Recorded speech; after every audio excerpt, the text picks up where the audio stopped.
నమస్తే బాబు, నమస్తే అక్కయ్య, నమస్తే చెల్లమ్మ, నమస్తే నమస్తే నమస్తే.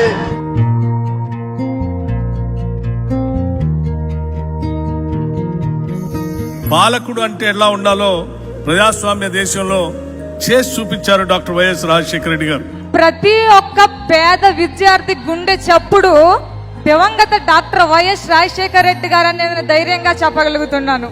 ఒక పక్కన అభివృద్ధిని, ఇంకో పక్కన సంక్షేమాన్ని, రెంటిని రెండు కళ్ళలాగా సైమల్టేనియస్ గా ప్లాన్ చేసుకుంటూ ఈ రాష్ట్రంలో ఆంధ్రప్రదేశ్ లో పుట్టడం మా అదృష్టం అని భావించేటట్టుగా పేద మధ్యతరగతి కుటుంబాలందరికీ సంక్షేమ కార్యక్రమాలని అందించారు.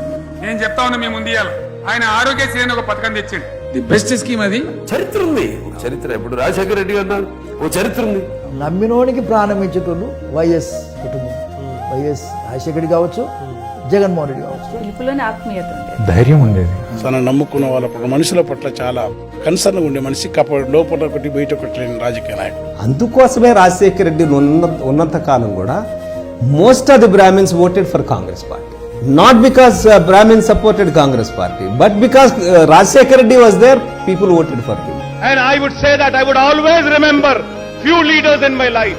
One is Vice Rajశేఖర Reddy, and the other leader I would say, who I will never forget, I would say they are the friends of Muslims. ఇంతమంది జీవితాలను మార్చినటువంటి ఒక వ్యక్తి ఇంకా గనక బ్రతికి ఉంటే చాలా మంది జీవితాలలో వెలుగు నింపేవారు. And you miss him.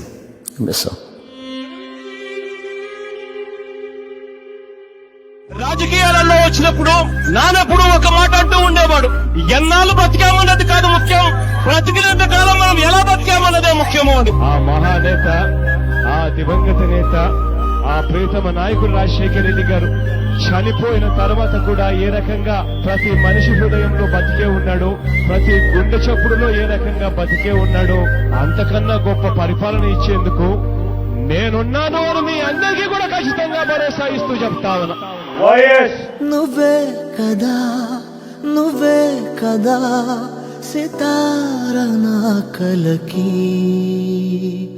నాన్న నువ్వు నా ప్రాణం మనిన సరిపోదట మాట, నాన్న నీకై ప్రాణం ఇవ్వన ఇదిగో ఇది నా మాట, నిజాన్నిలా అనేదిలా ఇవాళ నీ ఎదుట.